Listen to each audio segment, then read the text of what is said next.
Hello, I'm Agatha Thrash, a staff physician at Uchee Pines Institute, which is a medical missionary training institute in Seal, Alabama. We deal with women's problems a lot there, and some of the problems that women have are quite unique.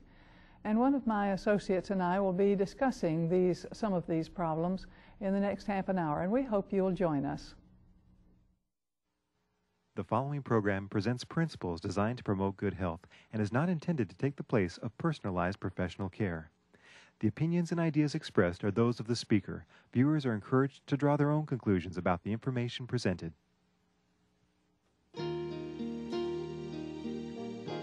Welcome to Help Yourself to Health with Dr. Agatha Thrash of Uchee Pines Institute.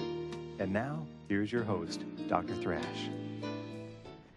I suppose most of women's problems actually involve the entire family, because as anyone who knows, who has ever lived with someone who had premenstrual syndrome, the unhappiness of the woman who is suffering from the premenstrual syndrome actually spills over and involves almost everyone in the family.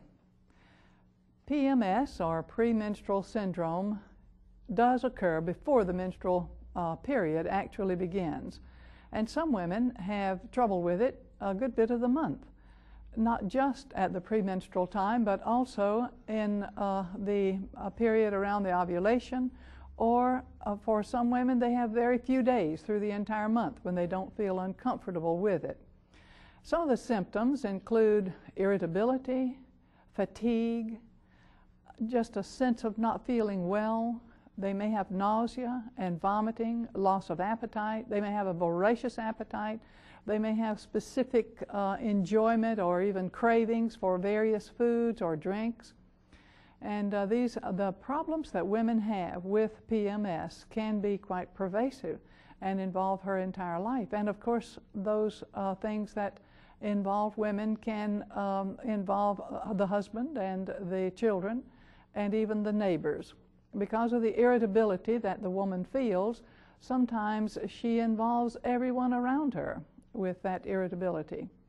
Now, I'd like to make this appeal to women who have PMS. It may be that you do not feel well. It may be that you feel like a witch, but you do not need to make everybody around you feel or know that you feel like a witch. What you must do is to realize that other people have the right to feel good and to be happy, and you have that great privilege of helping them. Even though you don't feel like it, you still have that privilege of helping them to feel good. And as women, to minister and to nurture is a part of the thing that gives us the greatest satisfaction in life. And so we should recognize that this is a part of what we can do even when we feel bad. Now, if you feel bad with premenstrual syndrome, there are several things that you can do.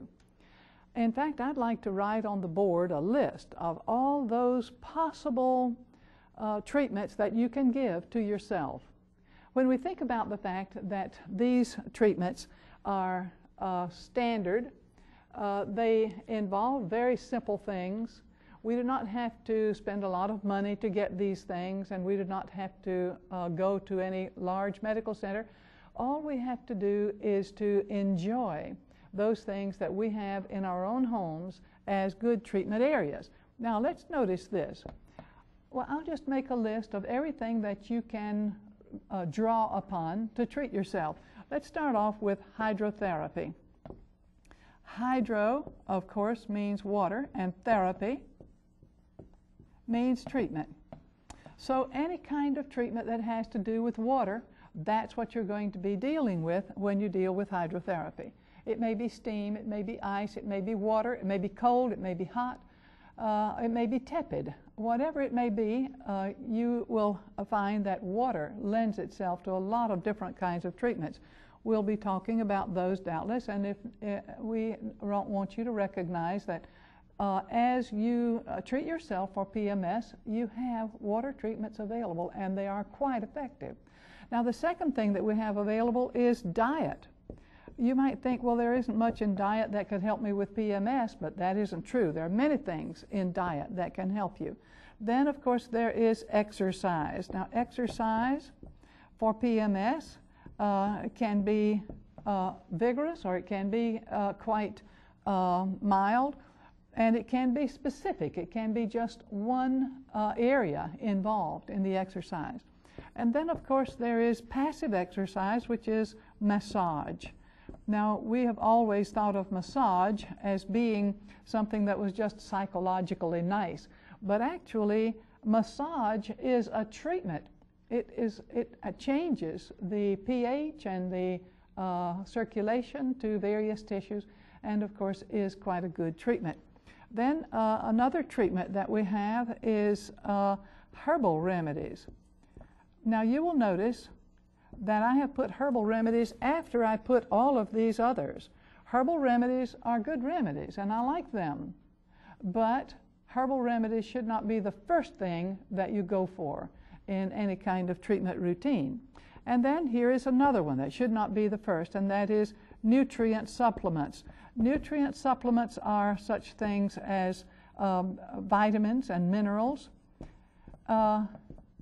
but do not go for that first either. Always start with the other things first and then go to nutrient supplements. And then there are some special treatments that we might think of. Special treatments like charcoal and a variety of things of this nature. And then there is also trust in divine power. Now again, we might not think of trust as being a remedy, but it is a remedy. We have been given trust in divine power. We've been given prayer as a remedy. And we should, of course, be mindful of the fact that there is a great power in all of these remedies, but not to forget prayer.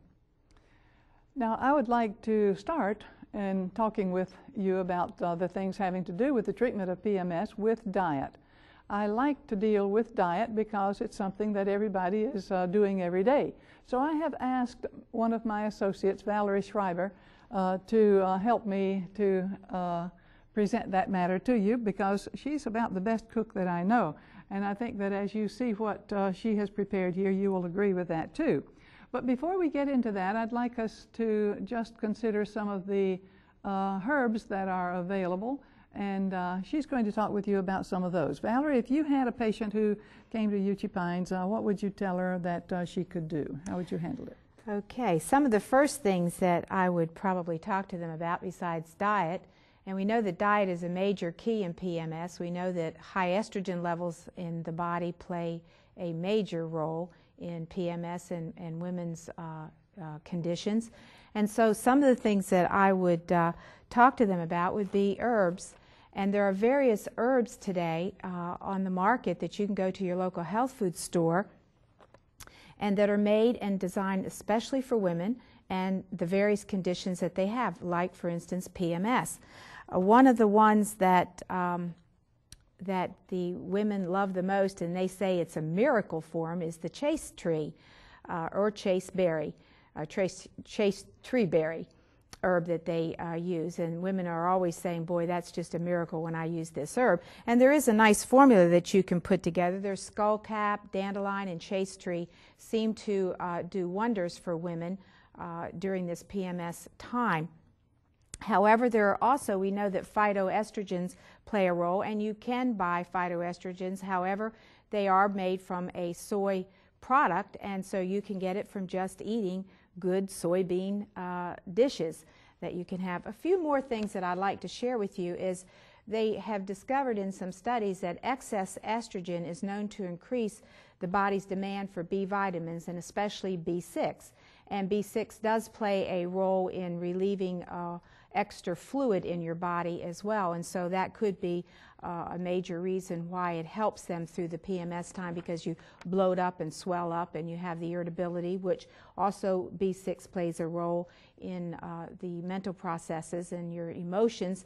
And some of the foods, and I've told you this on another show, is bananas is real high in B6, and your beans and your nuts, and naturally your soybean products are, you know, the Cadillac out there. Walnuts, whole grains have B6. So I would encourage you women to increase these types of foods in your diet on a regular basis. And in case you have a really serious condition, you might want to jump start yourself by taking some B6 and then incorporate the foods at the same time, and then eventually you won't need to do that. Also, magnesium deficiencies have been shown to be prevalent in women with PMS. So you may need to take some magnesium salts that you could get at your local health food store, but I also encourage you at the same time start to incorporate foods that are high in magnesium, and those would be seeds and the fruits that have a lot of seeds in it, like your berries, and okra is a vegetable that has a lot of seeds in it, grains. So if you incorporate really God's program into your life, you'll find that all of these PMS and problems that you really have will begin to disappear, because it's all in God's plant kingdom. Another food, or another foods that you may want to consider or taking a supplement for a short time, would be vitamin E. They have shown that vitamin E decreases many of the symptoms of PMS, including headaches and depression and breast tenderness, as well as weight gain due to bloating. So again, we're back to the plant kingdom. Almost all of God's plant kingdom, the foods that we're usually used to eating, have vitamin E in it, although the grains have a higher level of vitamin E, your grains and nuts and seeds. And so those are the things that are important for you to use. But I have another one that I'm especially impressed with and have had wonderful results, not only with my own self, but with a number of women that I have helped, and that is using the natural Progest creams. Now, I know there's many that are on the market, and you can check with your local health food store to find out which one is the very best to use, and usually they have the very good ones. Now, I want to just read to you a little bit about them that from one of the companies. It says, Natural Progesterone Cream is a completely natural nutritional supplement containing extracts of a plant known as the wild Mexican yam. Now, please don't get this confused with the sweet potato yam, because I've heard women that have said, oh, I just eat lots more sweet potatoes. No, it doesn't come from that. This plant makes a substance identical to progesterone produced by the human body. When applied topically, it absorbs through the skin and is transported directly to the receptor sites where it is needed. Because this form of absorption bypasses the liver, receptor sites receive the cream much more efficiently than oral way of taking it or suppositories. Now, how would you use the natural progesterone cream? Well, if in your menstrual cycle, you would use it from days 16 to days 24. However, when you buy these creams, they usually will have a nice brochure for you that will show you how to do the cycling with your creams, but it's usually from day 16 to days 24, and you would put it on your very thin, fleshy parts of your body. And you don't want to use it but every 4 days in the same spot. So what I suggest that you do is you get a sequence going, and the sequence would be right here above your breast, underneath your arms in the fleshy, soft areas, then at your midriff, your tummy, and then right between your legs, and if you need another spot, you can go down a little closer to your knees, but on the inside. And then if you have this sequence going, when you finish at the very last spot, then you can start up again and work your way down. And you keep doing this, and that way you'll never get it in the same spot more than 4 or 5 days apart, and that's what is the very best to do. Now, for women that are concerned about the amounts of estrogen, because that's one of the things that the natural Progest cream does. It helps to balance out your hormones, because we have seen in studies that most of these women's problems and PMS bad menstrual cramps and so forth are coming from high levels of estrogen, and Dr. Agatha is going to talk to us a minute about that as far as diet goes. But for those that are interested, there is a lab in Oregon called ZRT Labs, and they do a saliva test, and you can send to this lab and you can get this little vial. You just fill it with your saliva, send it back to them, and it's the most accurate way to test hormones. And so I suggest for you women out there that may be concerned about having high estrogen, because it plays a role in several female cancers as well, that you may want to do this, and you can do this without a doctor's prescription, and it is definitely a licensed, reputable lab that does this. Well, that sounds good. And when you have a patient who you are suggesting these things for, it's effective for them? Very effective. And once they find out that they have an estrogen imbalance in their natural progesterone, they begin to use these creams, and I have seen marvelous things happen with women. I have seen, let me just tell you, I have seen one woman in particular who had some of the most severest PMS I had ever seen, and then she had the worst menstrual cramps I had ever seen. And she began to use this cream, and she's normal. I mean, I couldn't believe it. She was so normal. Well, I'm glad to hear that about these. I have not used these as much as you have, and so I'm happy to hear that they are effective. I've seen them in health food stores and other places, but I have not known that they were effective. We should make a distinction between PMS and painful menstruation. Painful menstruation is a serious problem of women, but painful menstruation is not PMS.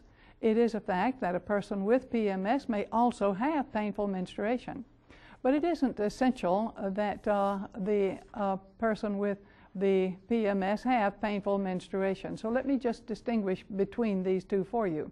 With painful menstruation, the pain usually comes on at least no more than 1 day before the bleeding occurs. And so as you recognize that the timing is also important, whereas PMS will often come on a week or at least several days before the menstrual period, and often with the onset of the bleeding, the person no longer has the irritability and the bloating and those other things that we often associate with the PMS. So as you consider the distinction between these two, do not try to treat PMS in exactly the same way that you do painful menstruation. Now, since painful menstruation is so separate, we will take that up on a separate, as a separate topic. But now to go to the diet things that are that you have available to you, I would like to ask Valerie to help you to understand some of those things, since a bit of that manipulating of foods, while it is much of it is very simple and very straightforward, there are some things that it will help you if you see somebody who has dealt with these problems in women a good bit. So Valerie, as I look at these wonderful things here, it just makes me sorry that it's not dinner time right now. Yeah. So what do you have? Well, we know that phytoestrogens is so important in women's diet. And so what I have developed here is I use soybeans or tofu. Now, would you just tell me what phytoestrogens are?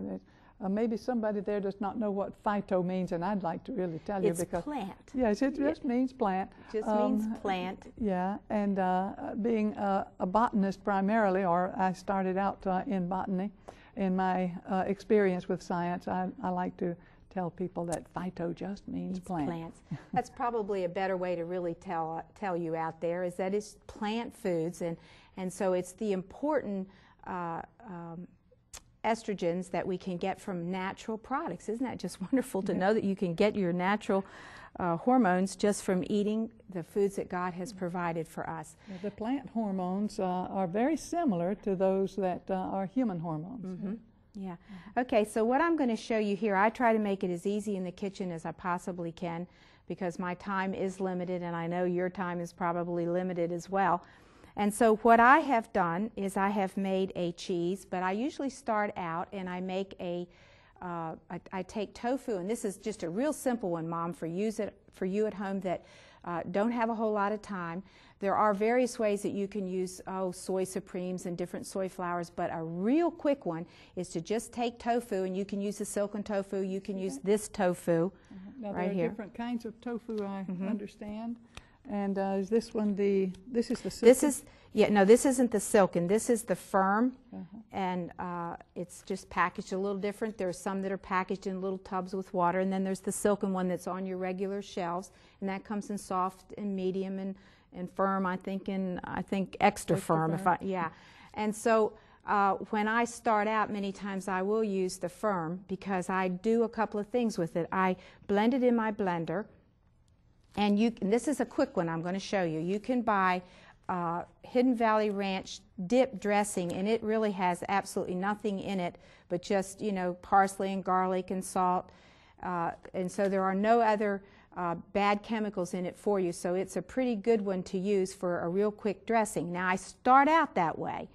And when I get through, it has firmed up, and now I have sort of like a mayonnaise. And you can probably see here the consistency is very much like mayonnaise. And so I'll leave that plain. Then I will dip out some more, and I will put a seasoning in this because I like to have a spread for my bread. And so I will then put in, many times I'll put dill in this one, or I might put basil in it, and right here I have a little bit of paprika on it. And you can see right here I will just spread this for you. Makes just a nice spread for your bread. And so after I finish that, I still have some left in my blender, and now I have to add just a little bit more water to it because it's too thick for a salad dressing. So I will add the water to it, and I will just stir it up this way. Now I might say to myself, I think I will put a little bit of basil. I love basil dressing, so I'll sprinkle a little bit of basil in it. And Smells good. And I tell you, the smoke flavor just gives a real good, delicious flavor to salad dressings. So I will just put just a little bit in. You don't have to put very much. And see, what's nice about doing this is it's the same batch, but you can have 3 different flavors: one for your spread, one for your mayonnaise, and one for your dressing. So now this is done, and you can make it, if you like a real thick dressing, you can make it nice and thick. I usually have just about this consistency, just how you see it happening right here.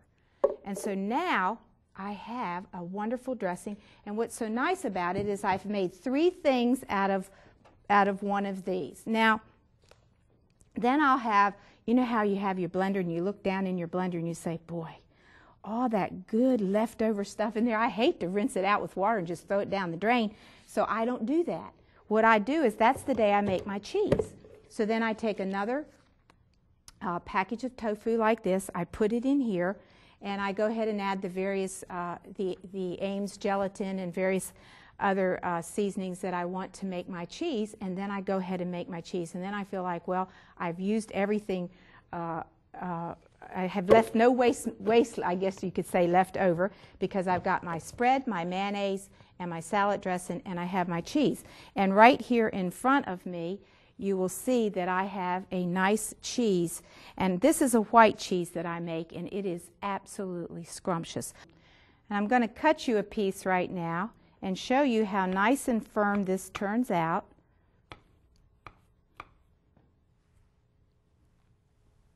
Well, let me get it here. You can see. Looks really firm.